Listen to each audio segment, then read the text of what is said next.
So David, no pressure, right, doing a sequel to Mary Poppins. Why don't you just take us back to the beginning and how you got involved in writing this? Absolutely. I got a call from my agent saying that Rob Marshall was interested in working on a sequel to Mary Poppins, a new film that continued the story, and it probably with nearly any other director I would have been hesitant, but Rob is a master of movie musicals, and I wanted the chance to work with him, and so I immediately said yes, I'd love to talk with him and see if we can find a story. I didn't know for certain if it was going to work out at that point, but he and the producer John DeLuca sent over some notes, some initial ideas of what they thought they might like to play with, images, opening scenes, and I loved what I read. I had some thoughts about it, and then I went into the city and New York City, where we're all East Coast folks, and met them, and within probably 10-15 minutes of talking, it was obvious that we understood each other, and we all had a great love for the original film, the first film, and wanted to work together. And so that was the beginning. By the time I got home, my agent was calling saying that they would love to work with me, and we dove in nearly right away. I was going to ask, you mentioned loving the first movie. Absolutely. So what kind of, did you feel pressure on yourself to live up to what expectations would be like for a follow-up? I think that on some level you always are aware of taking on something of that scale, but I also knew I was in good hands. I also knew that Disney would not allow us to do something that was anything short of fantastic with that sort of material. And when you're in a room with someone who, with people who you can feel safe with, that you can collaborate with, that you know will call you on something if it's not quite there, and will bring out the best in what you're doing, you feel safe. And I felt that way, not just when I started working with Mark and John, but then shortly after that, Rob and John, forgive me, shortly after that, Mark Shaman, the composer, and Scott Whitman joined us, and it was 5 of us sitting in a room talking about what we wanted to achieve, and we all respect each other's work. We all understand that the others really know what they're doing, and so we felt very quickly like we could shorthand our communications, complete each other's sentences. It was really a wonderful, magical process, and at that point I didn't worry. It's interesting the ways in which this film harkens back to the original in little ways, certain numbers, certain little character traits, the way that Ben Whishaw as the grown-up Banks child starts to kind of take on some of the characteristics of his father. Can you talk a bit about just, I guess, finding the story and incorporating those elements of the original into it? We knew from the beginning that we were writing a film that continued the story of Mary Poppins. We didn't know at first that we were going to have it about Michael and Jane Banks grown up. And so after a lot of exploring different options, we realized that that's where our story was going to be. But we still wanted to continue that family and that sense of that world. We wanted to be careful that it wasn't, that we weren't taking advantage of the fact that there was a beloved film and that we could wink and nudge and point to references to that original film and have people say, oh, look, they've included a reference to my favorite song or number.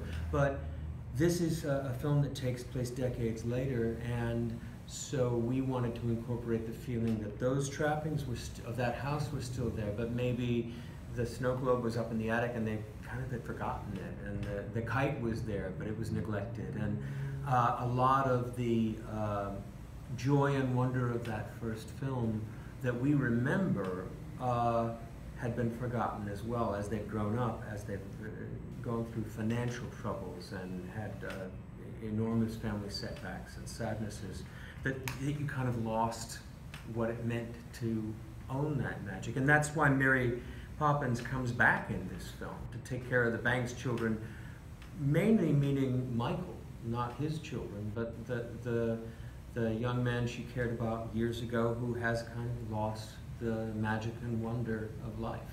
Yeah, and I think that a great quality of this movie is that there's real stakes in it, you know? I mean, it's just the right amount of tragedy in there with him losing his wife and on the verge of losing the house. I mean, you really do, you do feel for these people. I agree. And it was something that Rob cared about very much from the very beginning. When we read the first P.L. Travers book, we read all of them obviously to try and learn more about this world.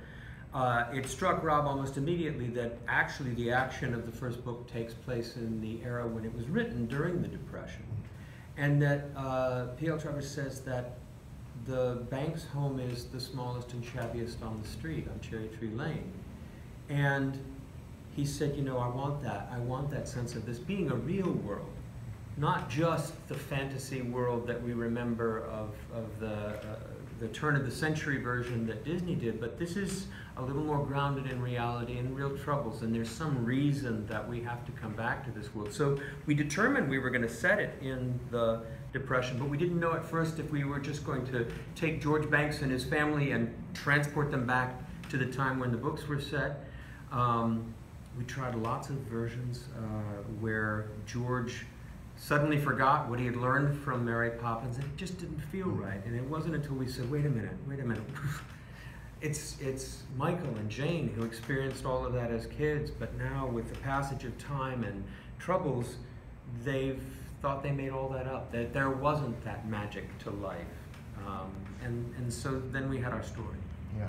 I mean, it's in keeping with like classic Disney too, because I think often movies centered around children or aimed towards children are kind of toothless, you know? And, you know, you see in the original Mary Poppins or, I don't know, Bambi, anything like that, there's a real sense of danger of the real world, you know? I think children understand that there are dangers out there, that there are sadnesses out there, and I think as much as anyone, they're looking for ways to cope with those things, and they're looking for ways to put a context on all of it. What I hope this film offers more than anything is a sense of there is light at the end of the tunnel. The idea that this is about lamplighters, people lighting the way, is a very strong metaphor for what we were trying to talk about. You know, there are dark times and you have to find your way through them, and you can if you just keep moving forward, if you keep searching, and with the help of others you can get through things. And I think that's a really important message for everyone, you know, and it is easy to forget. It's grown-ups forget.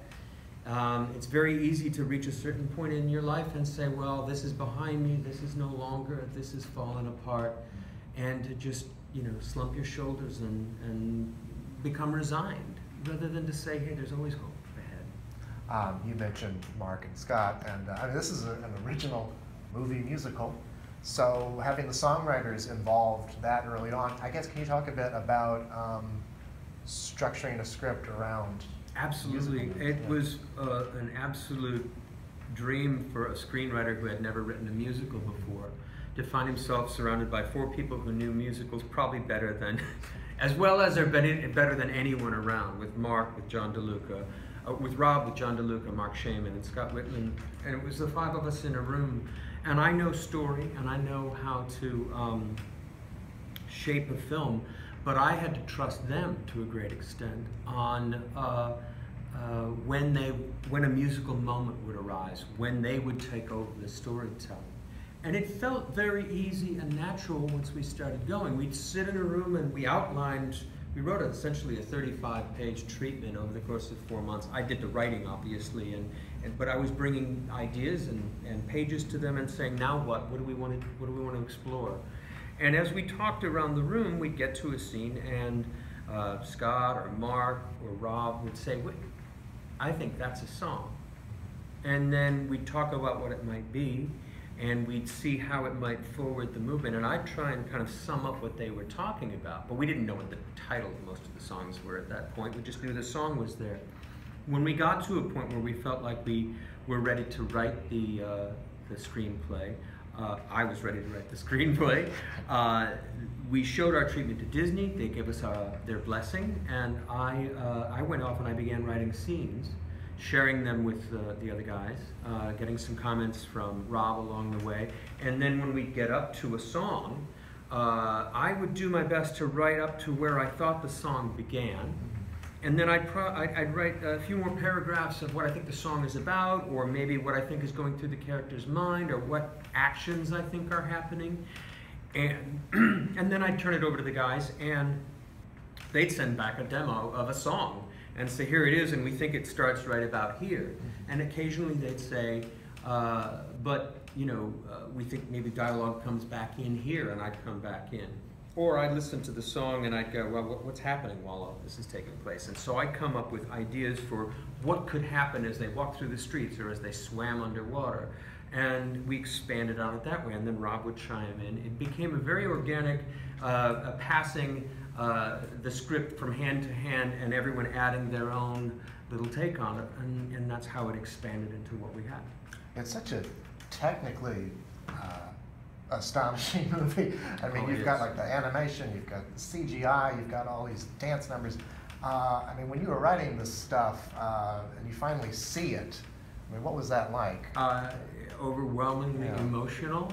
I found myself, I had tears in my eyes from the opening scene, because I had the tremendous luxury of seeing the film evolve maybe 3 or 4 times. First we had a reading, and I heard it read aloud, and I heard the songs, and I said, this is going to work. And then we went to London, and we rehearsed it for close to 2 months. And that's an unheard of luxury. And we went scene by scene by scene, almost chronologically through the whole film. I saw the dance numbers intact, like we were doing at a Broadway show. And I watched the film without all the special effects and sets and costumes. But then I went away. I came back to visit the set occasionally just because I wanted to see the more amazing scenes come together. But it was this remarkable transformation where every department, every technical aspect delivered to a level that you could only dream a team would do. The costumes, the sets, the animation. Actually, we started talking with the animators even as we were outlining. And we were trying to figure out what our story was, because we had to include them so they could start thinking how these characters would interact, what they would be doing. And by the time we were writing a script, they were already showing us sketches of how they thought the sequence would go. And by the time we got to they were shooting, they had to essentially lock the animation. This is what it's going to be, so that they would have time to finish it while we were you know, shooting and then editing the film. So it was tremendous. Before I let you go, you've been to the Oscars a couple of times as a nominee. Yes, I have. What does that recognition mean for you? The first time, it meant that I was on the right track. Yeah. I mean, I was my first film, and I had been an actor, and then I had tried writing, and it had worked out better than I ever could have imagined, and it meant that all those years where I kept thinking, I know I got something I can contribute here, it was real. And then the second time, it was fascinating to go back and hear people say veteran David Magee or old-timer David Magee, where I thought, wait a minute, what just happened? I just got here. But it's a wonderful feeling to be a part of this business and to be, you know, embraced that much by the community. Well, David, thank you so much. Absolutely. Thank you very much.